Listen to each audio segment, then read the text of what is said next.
Pembelajaran campuran adalah pendekatan pendidikan yang menggabungkan materi pendidikan online dan peluang interaksi online dengan metode ruang kelas berbasis tempat tradisional.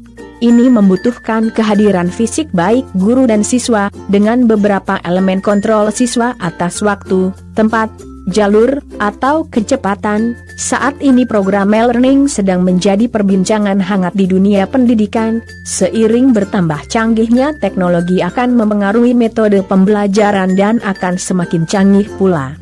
Regulasi untuk e-learning saat ini juga sedang digodok oleh pemerintah, seperti yang diungkapkan oleh Menteri Riset, Teknologi, dan Pendidikan Tinggi Muhammad Nasir mengatakan regulasi penyelenggaraan e-learning atau kuliah secara daring dalam waktu dekat akan diterbitkan pemerintah, untuk beralih dari model pembelajaran tatap muka atau bertemu secara langsung, lalu berubah menjadi daring, online. Itu sangat membutuhkan effort dan biaya yang tidak sedikit.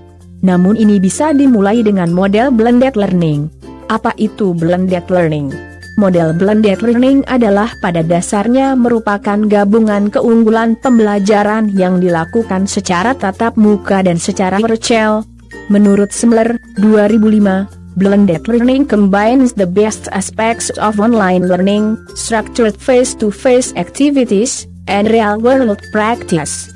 Online learning systems, classroom training, and the job experience have major drawbacks by themselves. The blended learning approach uses the strengths of each to counter the other's weaknesses. Blended learning adalah sebuah kemudahan pembelajaran yang menggabungkan berbagai cara penyampaian, model pengajaran, dan gaya pembelajaran, memperkenalkan berbagai pilihan media dialog antara fasilitator dengan orang yang mendapat pengajaran. Blended learning juga sebagai sebuah kombinasi pengajaran langsung, face-to-face, dan pengajaran online, tapi lebih daripada itu sebagai elemen dari interaksi sosial.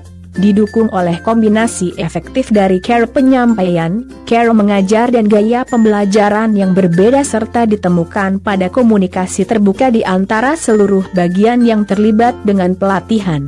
Sedangkan untuk keuntungan dari penggunaan blended learning sebagai sebuah kombinasi pengajaran langsung, face-to-face, dan pengajaran online, tapi lebih daripada itu sebagai elemen dari interaksi sosial yaitu a. Adanya interaksi antara pengajar dan mahasiswa. B. Pengajaran pun bisa secara online ataupun tatap muka langsung. C.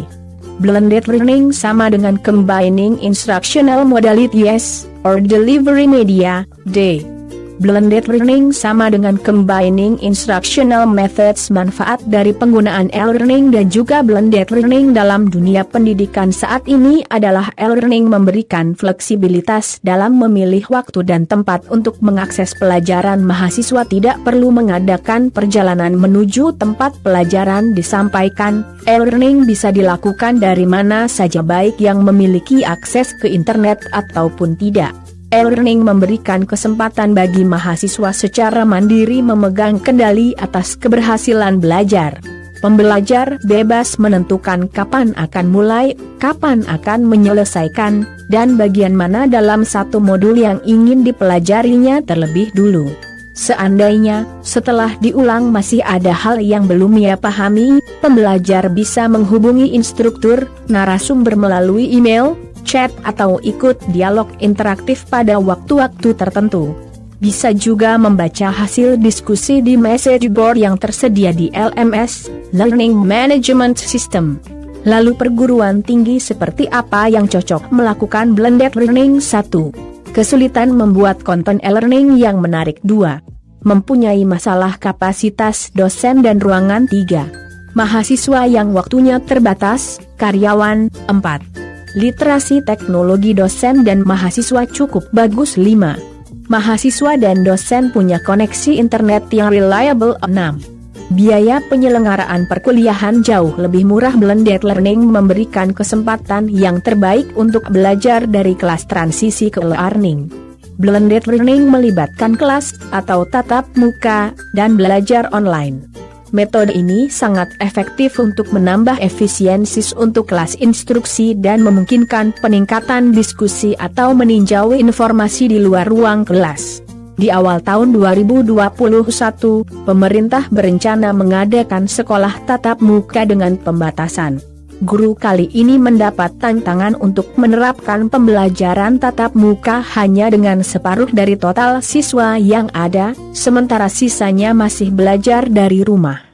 Dengan kondisi seperti ini, bagaimana guru bisa memastikan pemahaman siswa tetap merata meskipun berada di lokasi berbeda? Nah, untuk menjawab permasalahan tersebut, Bapak Ibu guru bisa mencoba salah satu contoh model pembelajaran blended learning. Selamat berjuang teman-teman guru semua, semoga berhasil. Jangan lupa klik like dan subscribe and share demi untuk kebaikan bersama. Terima kasih.